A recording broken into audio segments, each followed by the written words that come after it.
तुम मेरे साथ बाद में रात का खाना खा सकते हो। यीशु।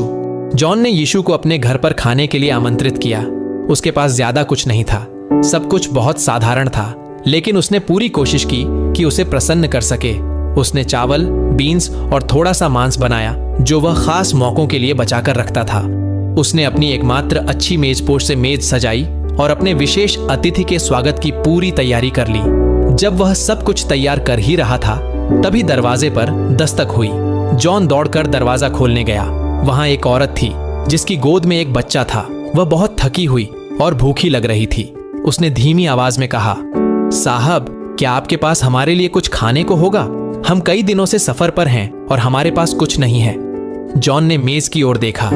अगर वह थोड़ा हिस्सा निकाल देता तो शायद यीशु को पता चल जाता, लेकिन फिर भी उसने एक थाली ली और उसमें कुछ चावल, बीन्स और थोड़ा मांस परोसा। औरत की आंखों में आंसू आ गए। भगवान आपकी भलाई का फल दें, आपकी मेज पर कभी भोजन की कमी ना हो। थोड़ी देर बाद फिर से दरवाजे पर दस्तक हुई। अब तो यीशु ही होंगे, जॉन ने सोचा।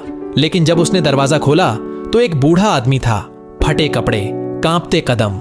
उसने कहा, साहब, क्या एक थाली भोजन मिल सकता है? मैं बहुत थका हुआ हूं। जॉन कुछ पल झिझका, लेकिन फिर तुरंत मेज पर गया और बचे हुए मांस का टुकड़ा और थोड़ा चावल, बीन्स परोस दिया। बूढ़े आदमी ने मुस्कुराते हुए कहा, प्रभु आपकी दया को देख रहे हैं, वे आपके घर को आशीर्वाद देंगे। रात होने लगी थी। तभी फिर एक बार दस्तक हुई।